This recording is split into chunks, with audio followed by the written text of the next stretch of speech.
Hello everyone, I'm Eniola and I'm taking literature in English for WAEC. According to WAEC standard, during your exam you're going to have 3 papers.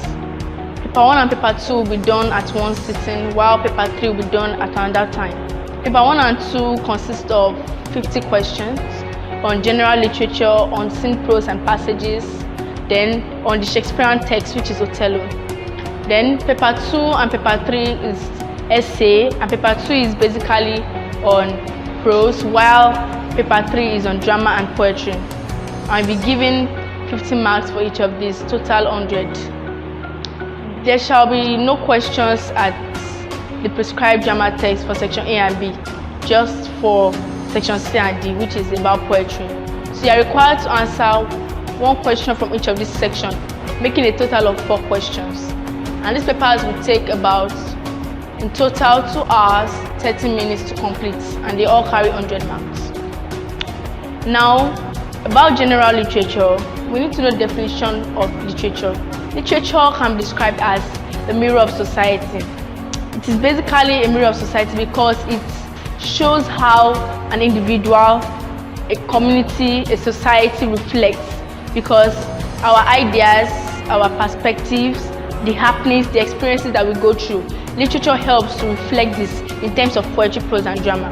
Now, functions of literature. Literature can be used for pleasure, that is for entertainment, like poems. Some people read poems just for pleasure, to entertain themselves, to relax. It can be used for teaching, that is for didactic.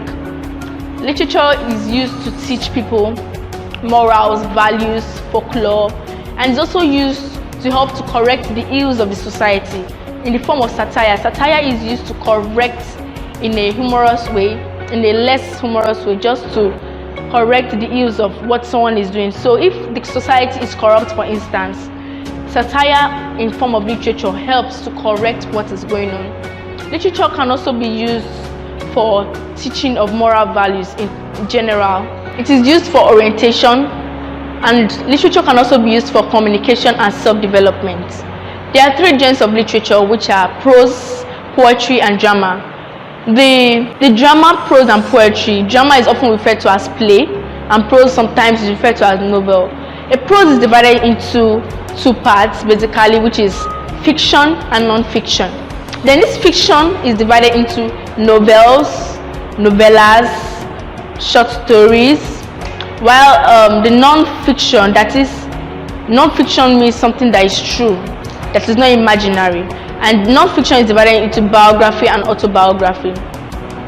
Then basically the poetry is very wide. We have elegy, we have dirge, ode, there is sonnets, satire, limerick, panegyric. There's so many types of poetry.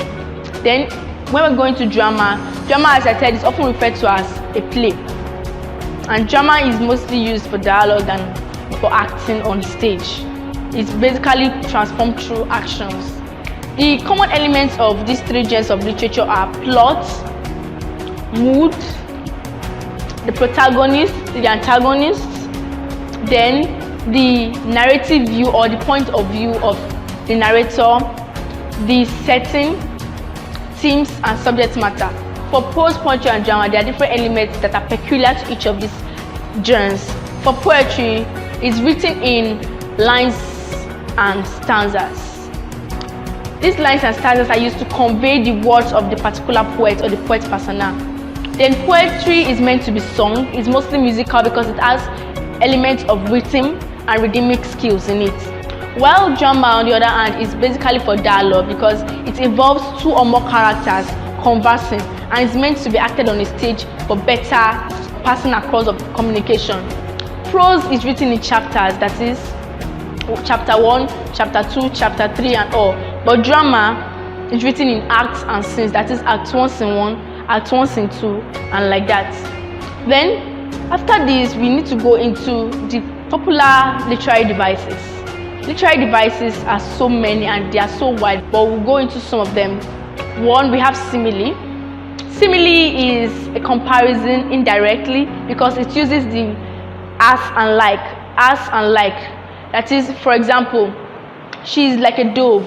That shows that that girl you're trying to describe is like, because you're indirectly comparing her to a dove. And when someone says she is like a dove, you know that the dove there means she's gentle. You're not telling her, you're not saying that she is gentle, but because you're referring her that she is like a dove, you've indirectly said that she is gentle, she's meek, she's quiet. Then there is metaphor.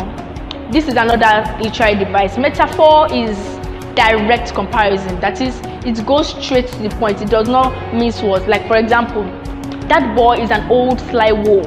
That shows that you're trying to say that is sly, is cunning, and is very mischievous. Because even when you're referring someone to a wolf is known for his mischievous acts. Or if you say someone is a lion, that shows that when you mean he's a lion, you could actually be referring to that he's courageous, he's brave, because lions are referred to as brave animals, the king of the jungle. So when you tell someone that he is a lion, you are saying that that person is brave and courageous.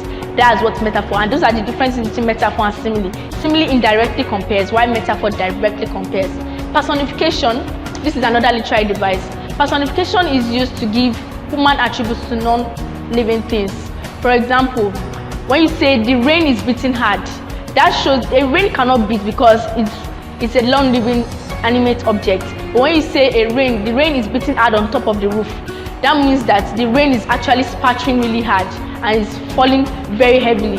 So when you give that human attribute to a non-living thing, it's called personification. Another example of personification is the sun is smiling hard on us. That shows that at that moment the sun is really hot, the weather is hot, and you're trying to say that the sun is smiling. But a sun cannot smile. That's when you are known that it is called personification, because you are giving a human attribute to non-human things. Then another literary device is assonance. Assonance is the repetition of vowel sounds in a phrase, a line, or a sentence. For example, you can say the light is the fire of the night. The repeated vowel sound there is I, because the light is the fire of the night. Then in comparison to this one, we also have alliteration. Alliteration is repetition of initial consonant sounds. For example, Peter Piper picked a peck of pickled peppers. The repeated sound there is P, the letter P. That's Peter Piper picked a peck of pickled peppers. That's an example of alliteration. Also, we have euphemism. Euphemism is used to tone down the effect of a bad statement or an harmful statement. For example, instead of saying the old man has died, someone could easily say the old man has kicked the bucket. You are not telling the person that he has died, but someone who knows what you are trying to say knows that you are saying that that old man has died. So instead of saying the old man has died, just simply stating like that, you just say the old man has kicked the bucket, or the old man has been laid to rest. That shows that the old man has died. So it helps to tone down the effect of a seemingly bad or harsh statement. Then we also have diction. Diction is the choice of words of a poet, a novelist, or a dramatist. That is, the word that is chosen for his or her work of art. What he is writing down, that is what is generally referred to as diction. It's known as language also. Then we also have another literary device is allusion. Allusion is a reference to something in the past, an event, an object, or a thing that holds value by a poet, dramatist, or any other poetic persona of a work of art. For example, you can allude to a biblical reference, because we have biblical allusion and historical allusion.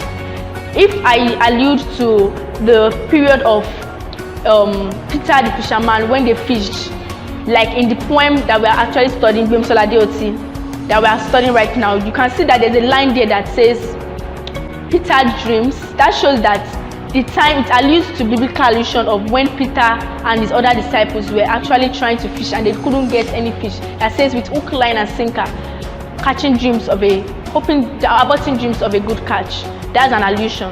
Then another literary device is onomatopoeia. Onomatopoeia simply means sound, because it gives sound effects in a literary work. For example, if I want to express the noise of a cow, I could just say moo, and that shows that I'm expressing a cow. It's mostly used in poems and novels to express what that object, that animal, or person is referring to. So it could be used as oink.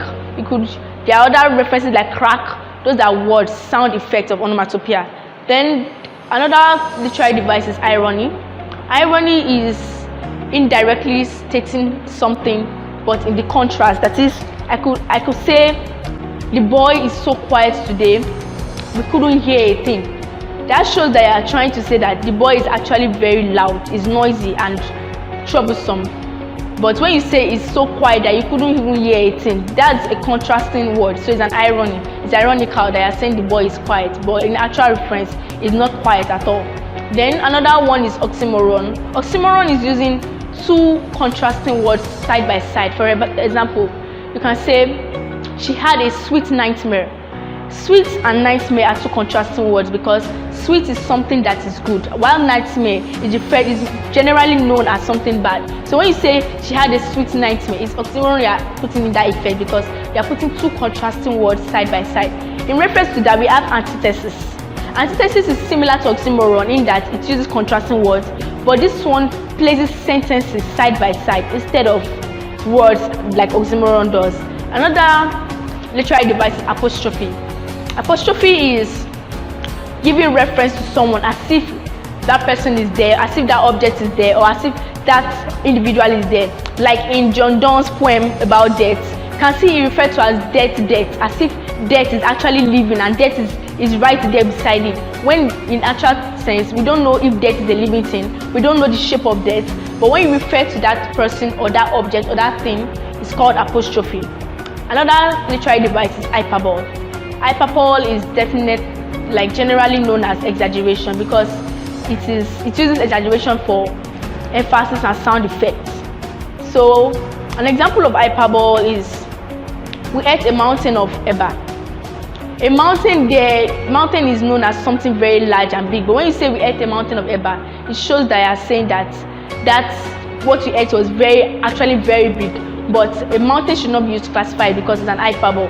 That's when you know that it's an exaggeration. Or you can also say, I thanked him a million times. You can't thank someone a million times, but you're just trying to show how your gratitude was and how you thanked him for what he or she had done. So by saying you thanked him a million times, that's an example of hyperbole. There are so many other literary devices, so many other like assonance, consonance, imagery, and always allegory and anthropology.